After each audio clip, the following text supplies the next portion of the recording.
আমি একটা মাহফিলে আমি একজন মুরব্বী মানে বয়স্ক মানুষ মাহফিল থেকে বের হয়ে যাচ্ছিল, তো এটা আমি কখনো অ্যালাউ করি না যে আমি যতক্ষণ আলোচনা করব সবাই থাকতে হবে, একজনও যেতে পারবে না, কারণ আমার বিক্ষিপ্ত কথা তার কাছে বিক্ষিপ্ত একটা মেসেজ যাবে, কিন্তু আমার পুরাটা আলোচনার ভিতরে কিন্তু একটা মূল থিম থাকে। তো সে যদি অর্ধেক শুনে চলে যায় তাহলে তো সে আমার মূল থিমটা পেল না।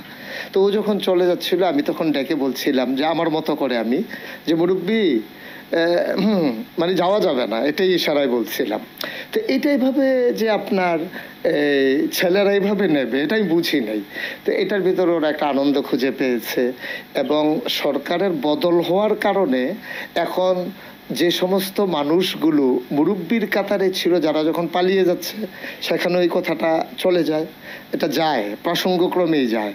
এবং আমি একটা কথা বলেছিলাম যে এক লোক বের হইছে দাড়ি টাড়ি কামাই একবারে সমান। এখন সালমান এফ রহমান যখন দাড়ি কামিয়ে ফেলেছে তখন আমার কথাটা ওর সাথে হুবহু মিলে গেছে। আমি কিন্তু সালমান এফ রহমানের দাড়ি কামানো দেখে ওয়াচ করিনি, ওয়াচ করেছিলাম আগে, আর প্রসঙ্গ তো মিলে গেছে এখন এসে। তো এখন যখন যাই আমার গ্রামে হোক বাইরে হোক শহরে হোক, আমি দেখি রিক্সার পেছনে লেখা মুরব্বী, তারপরে আমার ছেলেরা যখন গ্রাফিতি করেছে ওয়ালে ওয়ালে সেখানে লেখা আছে, তারপরে সোশ্যাল মিডিয়া আপনি যদি 100 রিলস দেখেন সেখানে দেখবেন 50টা রিলস হচ্ছে মুরব্বী। তারপরে আমি আজকে গতকালকে আমি গাড়িতে বসে বসে দেখছিলাম যে বিদেশি একটা লোক, তারে বোধহয় বাংলাদেশের কোনো একটা লোক শিখিয়ে দিয়েছে, সে আরবির সাথে মিশিয়ে বলতেছে মুরব্বী মুরব্বী, মানে ওটা বুঝতে পারছে এটা একটা আনন্দ ঘন বিষয়। 250-টিরও বেশি ডিজাইন অপশন নিয়ে ওয়ালটন স্মার্ট ফ্রিজ, বোঝে আপনার প্রয়োজন। তা এটা নিয়ে আসলে আমরা তো খুব দুঃখী মানুষ, বাংলাদেশের মানুষ, আমরা আনন্দের উপলক্ষ খুব কম পাই। মানুষগুলো যখন গুম হয়ে গেল, বাচ্চাগুলো ঈদের দিন সকালবেলা নতুন জামা কাপড় পরে অপেক্ষায় আছে, বাবা আসলে আঙ্গুলে ধরে ধরে ঈদগাহে যাবে। আপনি বুঝবেন তার বেদনা, আপনি বুঝবেন তার না পাওয়ার কি চাওয়া। বাচ্চাটা কাপড় পরে মা সাজিয়ে দিয়েছেন, যাচ্ছে না, বাবা আসলে আঙ্গুলে ধরে ধরে ঈদগাতে যাবে। স্ত্রী জানে না তার স্বামী আছে নাকি নাই, আর সে ছোট্ট সন্তান হয়তো মনে করেছে কোনো কারণে বাবা দূরে আছে, আসবে আঙ্গুলে ধরে ধরে ঈদগাতে নিয়ে যাবে। আমরা দুঃখী মানুষ, ঈদগুলো আমাদের এভাবেই গেছে গত 15টা বছর। অনেক মানুষ গুম হওয়া, সে মানুষগুলো সন্তানগুলো ঈদের আনন্দ বুঝেনি, বিধবা না হয়েও বিধবার স্বাদ গ্রহণ করেছে আমার দেশের মায়েরা।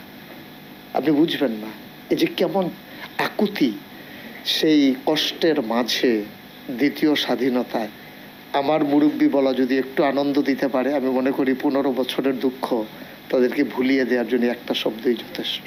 এই সময়ের যারা তরুণ মুরব্বীরা আছে তাদের উদ্দেশ্যে ছোট্ট একটা বার্তা দিবেন। আমি মনে করি যে যেদিন গেছে একেবারেই গেছে, কিছুই তার নেই বাকি।